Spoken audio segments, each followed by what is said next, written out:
What's going on, ladies and gentlemen? Welcome back to the Fringe. Old Doughboy Dougie Ford. He's put his foot in his mouth. We all know that he does this regularly. While he waves a Conservative Party banner, we all know he's a liberal.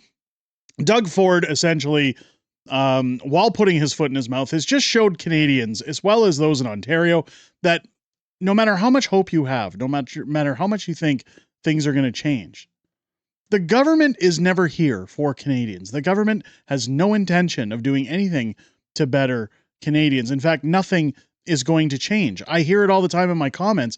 And I've always said, look, I try to be a little naive. I try to have some form of hope, some degree of hope that eventually things will change. And I don't want it to be so negative, but what I want it to be is just further proof that those who are hoping things are going to change in this country, the change is going to have to start with us.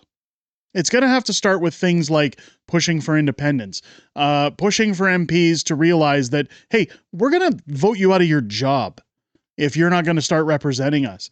A little bit of pressure is going to need to come. But as it stands right now, you can see Doug Ford will bypass the feds and directly issue work permits to 100,000 asylum seekers in Ontario. How did that work out in the Maritimes? Now, before everybody jumps down my throat and says, hey, no, this was actually walked back. It was. We're going to talk about that. But it was important to show this firsthand and just how quickly everything moves in the name of optics. Doug Ford and every government seems to have this plan right now of, hey, let's just keep the doors open. Even though we're all going to talk about how terrible immigration is, how people have had enough, the door stays open. We still bring them in. We still put them in hotels. We still give them $9,000 a month while we ignore our seniors and our veterans, while we make it impossible for today's youth to get a reasonable job and save up, move out on their own, and not pay an overinflated rate on rent. Get a little tongue-tied there. Take a look at this. A new flood of cheap foreign labor is about to hit the job market. If you don't run a company or understand what happens with these DEI hires as well as gimmigrants, is they get a benefit for hiring folks on the job. They're told, hey, you're going to save, I believe it's roughly $8 an hour per employee if you hire an immigrant versus a Canadian. So, of course, corporations want to save money. They want their bottom line to not be effective. They're not going to take a stance and say, well, we'll hire Canadian regardless. I think some companies need to take that stance. I think some companies need to say, we're going to take a hit and only hire Canadians and not immigrants. I think if you did that, even if that company had to raise their prices, if they made a statement on that stance, I know for one, I would personally pay more to give my business to a company like that, even if I didn't need anything from that company, if they took a pro-Canadian stance. I think we need more of that. But let's take a look at what old Doug had to say before he walked it back. I have a tremendous amount of asylum seekers that are up in Etobicoke and in the hotels. They're healthy, they're willing to work, they're hardworking people, but they're waiting over 2 years. And they're just sucking off the system nonstop. Not their fault. The fault falls under immigration. So I just want to cut that off for 1 second, because one thing he mentions here is the 2 years. Now, for all of our American viewers, and maybe they can back me up if I'm correct on this, I had a friend who married an American. She moved and relocated to the United States. She was told for 2 years she could not work, that her husband had to sustain their household for 2 years if he wanted to marry somebody outside the country. While she was there on those 2 years, there was no social assistance, there was no government money, there was no hotel rooms, there was no free pay. So why is it that America can tell people, hey, you can come here, but you need the money to support yourself, but Canada won't grow a backbone and say, yeah, you got to do the same thing.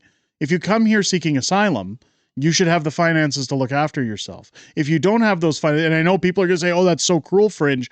People seeking asylum are usually from war-torn countries. The point I'm making is why is it our job to put them up in hotels and give them $9,000 a month or $82,000 a year? We've seen videos where people from India were saying, oh, this sounds like a holiday to me. We should all go and claim refugee status in Canada. In fact, I did a video last week where we showed refugees coming and saying that they're LGBTQ and that they're persecuted by their preferences and lifestyle. As refugees are given 1 year's salary as well as moving incentives. I don't even know what's defined as 1 year salary. Their website doesn't even say. But let's continue with what Doug had to say. That it takes over 2 years to get a work permit. So as we're paying education, paying healthcare, paying their rent and hotels, which is exorbitant, they want to get out there and they want to be like every other Canadian. They want to find a job. They want to be able to first start off renting a condo or part of a house and then buying a house. But we're tired of waiting around. I can't wait around. It's costing our province an absolute fortune. Just last year, we were close to 100,000 asylum seekers, and I'm still waiting to get paid back from the federal government. So what's funny about that is there's a solution to this problem, Doug. If you don't want 100,000 asylum seekers, shut the door. Stop bringing them in. That's the solution. The solution isn't, oh, we had laws in place to protect Canadians and it takes up to 2 years for these guys to get a permit. There's a reason it took 2 years to get a permit. Because the jobs should be going to willing Canadians, not immigrants, not those leeching off the system. And what's funny about this is he says, well, it's costing them and the government a fortune to put them up. Well, it's costing Canadians a fortune because businesses are hiking their prices while they're saving money hiring these people. So the expenditure goes back onto Canadians. He just wants the costs off of him. But what's funny is after making this comment, well, Doug Ford walks back vow to keep the province issue asylum seeker and work permits. So less than 24 hours later, he walks it back and says, oh, okay, we made a mistake. We're not going to do it anymore. We're not going to do it anymore. Because people weren't happy with that statement. It's affecting his optics. If you don't know yet, very concrete rumors circulating that Doug Ford will be throwing his hat into the ring to run for the federal Conservatives if they do a leadership review in January. Of course, he wants to keep his optics up. He needs to pretend he's a Conservative for as long as possible. Where you know none of this is going to change, that those work permits are going to get given out, where you know that the doors are going to stay open, that the immigrants are still going to file in 100,000 at a time. Doug Ford says the Prime Minister and Premiers have come to a consensus at Cottage Country. Good old Team Canada made it work, folks.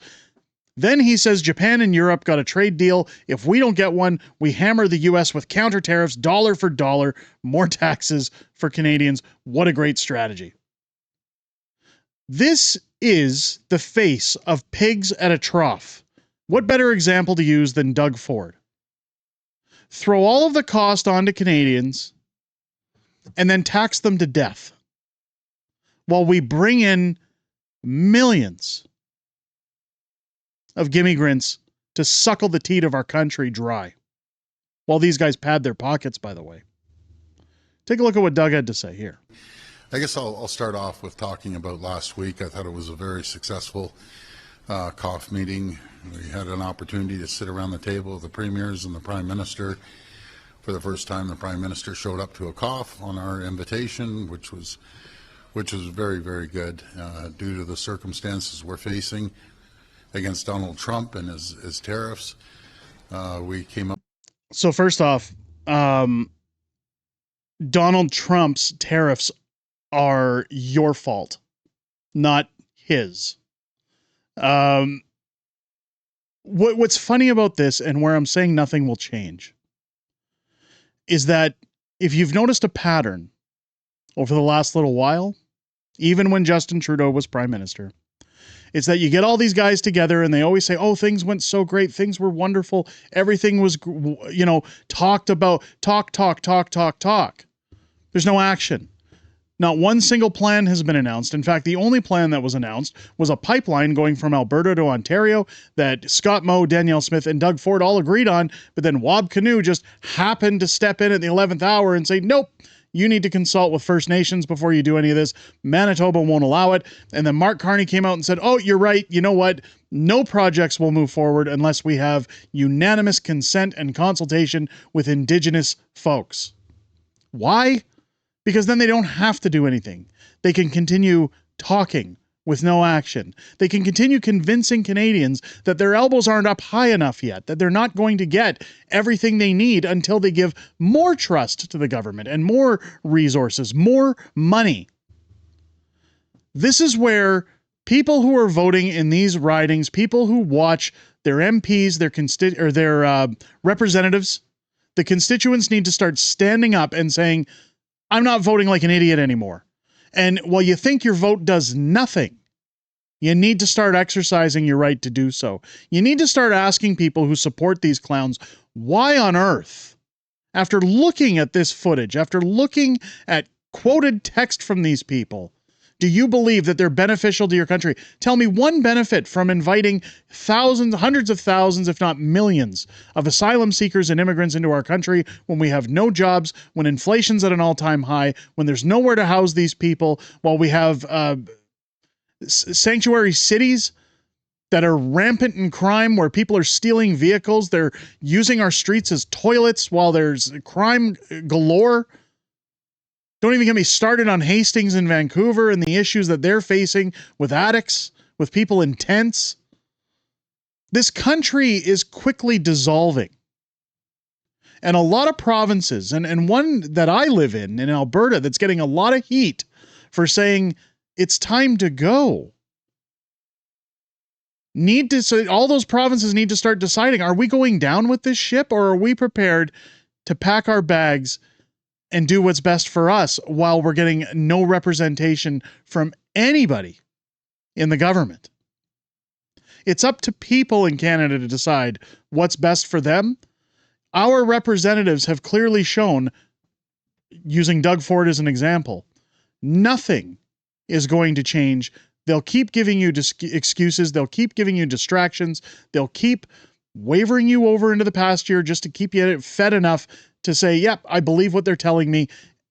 And then as you turn your backs, they're going to just snake everything away from you. Let me know what you guys think down below in the comments.